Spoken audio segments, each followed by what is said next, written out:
Welcome to Golf and the Good Life, your guide to golf travel across the pond. I'm DJ Jones, he is Connor Evers, and today, for the first time in 67 episodes or so, we are going cameras on, for better or for worse, I suppose. Today's topic is the Irish Open and where we think they should host it, if anyone was to ever ask us. But before we get there, Connor, we are just past Labor Day weekend, only like 6 weeks left in the golf travel season. What's the latest and greatest up at HMB HQ? Deej, appreciate it. Yeah, season has been going very quickly. Remember our first groups leaving in April like it was yesterday, and now we're kind of counting down the last few that are about to depart and kind of see the finish line here of the 25 season and all the good things we'll do in the off season and then preparing for the 2026 travel season as well. But all good, been very busy. September, as we're about to enter when this episode's out, is very, very busy across the pond, usually fantastic weather overseas. And also the Dunhill Links is kind of the end of this month into early October too. So fun times overseas. But as always, shout out to members that are about to depart from Baltusrol Golf Club, Kansas City Country Club, Medalist Golf Club, Ocean Reef Club, and Wilshire Country Club. So those are groups are about to depart. So looking forward to hearing their feedback from their expeditions across the pond. But that's the update, Deej. Yeah, great stuff. Weather's been pretty good. Our colleague Chris McCon was over last week and sent a lot of pictures and field reports to us. And except for like one day, it was mostly blue sky the whole time he was over there. So we'll hope for some more of that. And yeah, a lot of clubs and members traveling here in the few weeks. We're not done yet. It's kind of the home stretch, but there is a lot more golf and the good life to come. But as we mentioned, we are talking about the Irish Open. As the episode comes out, it's basically September, 5th or so. And the Irish Open is this week, and it's going to be held at the K Club. And kind of what prompted this was Connor and I had pulled up the future venues for it to see where it was going next. And it's back at the K Club in 2027, but there's no venue listed for 2026 yet. That might be announced maybe this week during the tournament. And we just got to kicking it around, where do you think they should take it? And as we got going, I was like, you know what? Pause. Like, this is our podcast. This should be an episode. So that's kind of what we're going to cover. And we just thought it would be fun to kick around where we think they should take it. I think the first thing we've got to say, though, is that this should not be interpreted as a knock on the K Club. The K Club is a great venue for the Irish Open. Obviously, it's a notable destination. It's hosted the Ryder Cup, 5-star hotel, close to Dublin. Like, it checks so many boxes for a tournament like the Irish Open.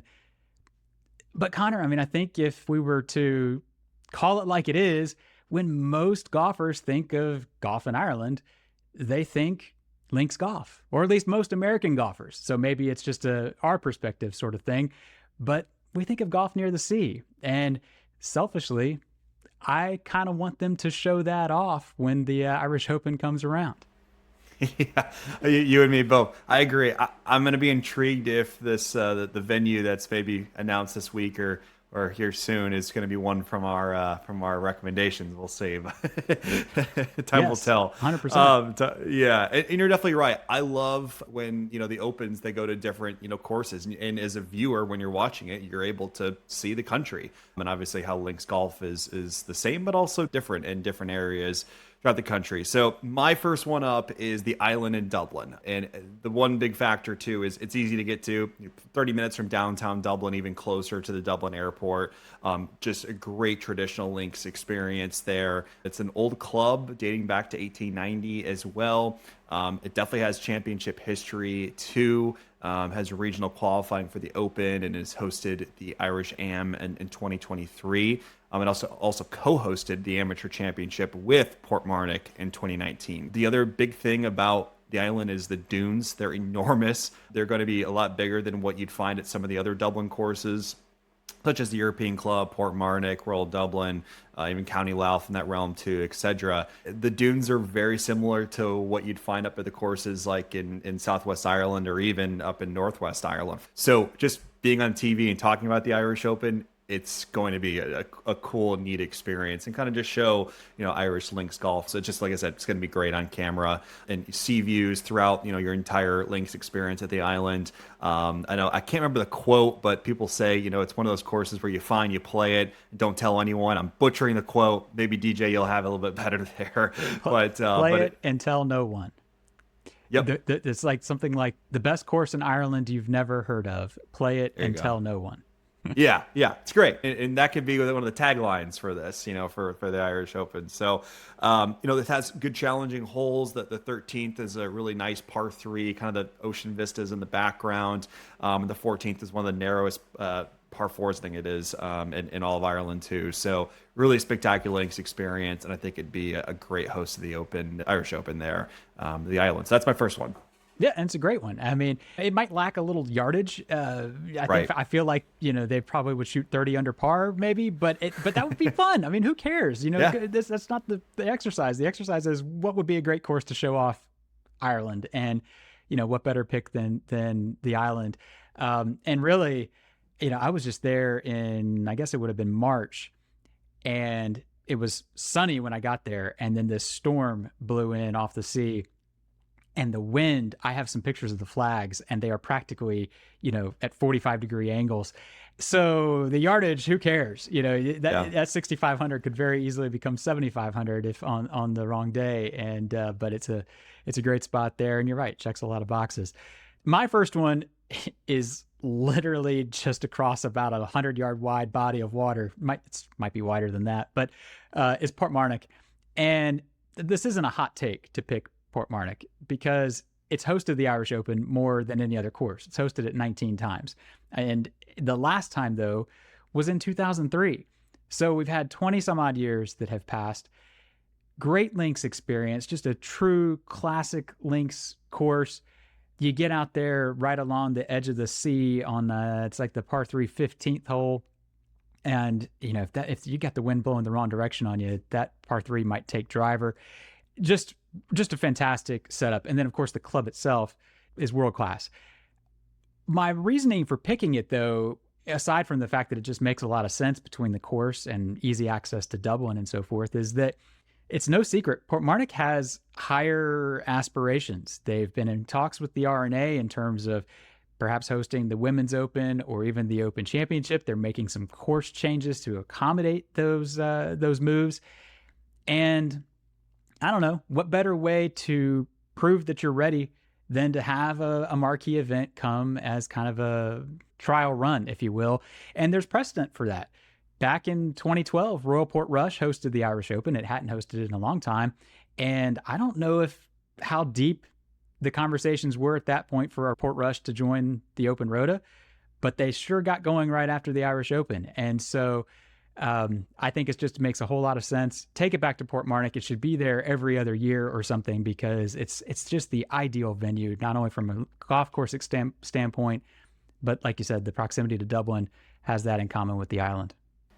Yeah, it's a great one. And what folks don't understand too, and not understand, but just don't realize, is they've got 27 holes on property. And, when you go there as a visitor, you usually play the championship routing, or you can even make it a 27-hole day, probably one of the best 27-hole days, and, maybe GB and I. But you've got that other land and different holes to help, make that championship course too, which is fantastic. And I played it in 2022, played the championship routing.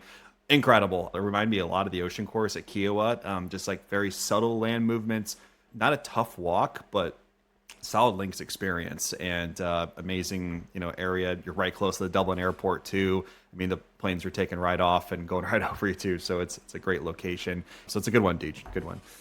So my next one up is St. Patrick's Rosapenna. Might be in one of those that in an out there venue, but it's be a fantastic spot. Deej and I went up there and played it in 2022. This is, I think, about a year or so after it fully opened and kind of a little bit more growing. But my goodness, going back to my first statement there, I love when the Scottish and the Irish move to different locations throughout the country. You get to see it, and I think it'd be spectacular for just Northwest Ireland in general. We've been telling folks to go up there so many times just because of how amazing it is. Northwest Ireland is like what Southwest Ireland was back in, the 80s and 90s. Not many people went to there, but now Southwest Ireland, the courses, they get booked out easily right away. And these courses always have ton of availability. And I think it would just be incredible for that economy, for that Northwest Ireland area, just to have the Irish Open up there, just kind of see it. I think it'd be a really cool venue. But the course itself, I mean, I think it would be a great test. Challenging par threes. I think they have the yardage for it. The other interesting thing from a patron standpoint is the other two courses at Rosapenna are right there on property, but St. Patrick's is give or take 2 to 4 to 5 minute drive from the actual hotel. So you're out there by yourself. You're not close to anything else. So it's a great viewing area for, patrons and fans of the like, but just a challenging links experience. I think it's got the length, especially in the par fives. Par fives are long. And I think it'd just be just an incredible spot. I'd say do it there, go out of the box a little bit. I'm sure the Casey family would love that. We'd love it. I mean, you're right. It's one of the best single days of golf I've ever had. And part of it was because I had a friend along, and part of it was because, we caught it on there wasn't a single cloud in the sky. There was nobody in front of or behind us. We were just kind of out there goofing off. But at the same time, the scale of St. Patrick's Links, man, put that on camera, get that on the screen. People need to see what it's about. And yeah, it's obviously going to take some work to get there. But there's some precedent for this too. I mean, they had it at Ballybunion not too long ago.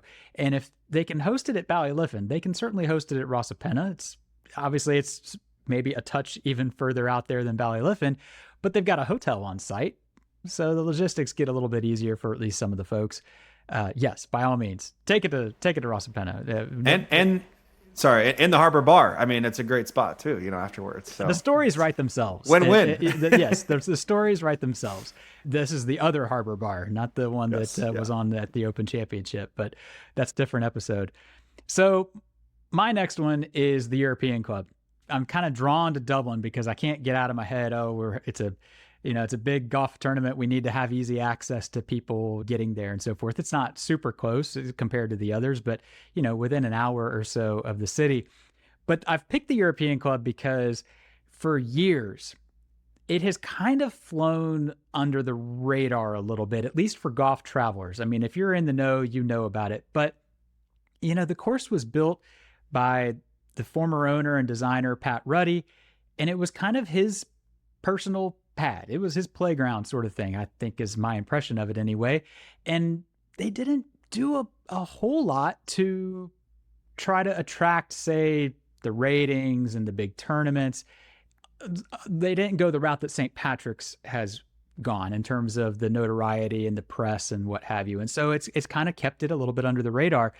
We have plenty of people who go every year, and the rub on European Club has always been it's pretty hard. They don't have caddies. There's blind shots, so forth and so on. And so you had to have the right group. It took the right person to go and enjoy the European Club. Well, guess what? We got new ownership at the European Club, and I'm pretty sure that new owners are looking to recoup some investment, and they've already started to kind of make some changes. They've got a new caddy program. I think they're instituting some changes around the course, but you could just tell that things are evolving a little bit. And what better way, again, to put yourself back on the map or on the map for the first time than to host the Irish Open. You've got the yardage, you've got easy access to the city. It's a place that most folks haven't seen, and it's by the sea. It's going to photograph great.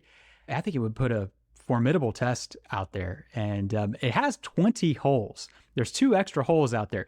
I don't know how we could work that in. Maybe they could do some kind of Wednesday pro-am thing or something where they play all 20, or they play the extra bonus holes for a car or something. I don't know. Who knows? But long story short, I think the European Club, it just checks a lot of boxes for what you're looking for with a venue.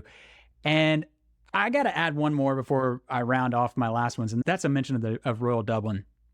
Royal Dublin is the closest of all of these to the major city of Dublin. And it hasn't hosted it since 1985, 40 years. That's like a crime. It's got to go back to Royal Dublin. So I'm throwing them one bonus one for Jeff and the crew there because they deserve it. Love it. That's good. Those are all fantastic. I think they'd work. I think it just goes back to I love seeing it at different locations. Let's see the country. Let's see the country. Move it Love around. So okay, Uh-huh. so on the point of moving it around. All right, so Yep. I think we've made St. Patrick's aside, we've made some Sure. fairly safe choices. Yeah. We're sticking near Dublin, places that have had it before, or what have you. If you had to take it somewhere that might be a little harder to host an Irish Open, where would you take it? All right, so good question. I'd probably go to Ballybunion. A lot of times when people think of golf in Ireland, Ballybunion comes up just the conversation, one of those first few For courses. sure. So the name recognition is going to be there. Getting fans out there, grandstands. Don't know if it's even possible, candidly, but what an awesome place it would be to host it. It's an interesting course, very fun, challenging, great views. The list goes on. I don't know if it's realistic, but obviously for the sake of the conversation, I'm just throwing Ballybunion into there. So yeah, that's For what I'm sure. doing. I mean, yes. Why not? I mean, Yeah. and it's hosted it once before. I had to pull it up to double check, but it was the year 2000. So Okay. 25 years have passed. Yeah. There's a whole lot of things that obviously have changed, and the logistics of hosting a tour event, Sure. is a whole lot more Yeah. than it was then. Mine has to be Old Head. You know, how do you even get fans and infrastructure down a road that the peninsula is as wide as the room I'm sitting in right now? I don't know, but showing off Irish golf, or at least showing off golf by the sea, I don't know that it gets a whole lot better if they catch it in the sunshine. They could very easily catch it when the fog rolls in and you wouldn't be able to see anybody. But if they catch it on a few sunny days, what better advertisement for golf in Ireland than a whole bunch of pros playing Old Head golf links? And it's got some yardage. I think it gets out to 7,000 yards. Yeah. Same thing though. If the wind blows, that's all that matters. And but yeah, those are Ballybunion and Old Head. If you could find a way to alternate between those two venues like forever, that wouldn't be a bad thing. Links Golf is undefeated. That's for sure. So Links venue and move it back to the week before the Scottish, as we talked about it Yes. before. Get that line, those three venues back to back to back again. The Irish, when I was doing the research for this, it has been held, it seems like almost every month of the year. Like it's everything from like May through November. The Yeah. November year was the COVID year, but still it's been all over the map in terms of, so let's find a calendar date, get it on there and put it right before the Scottish. I don't know that it gets much better than that. So Yeah, I agree.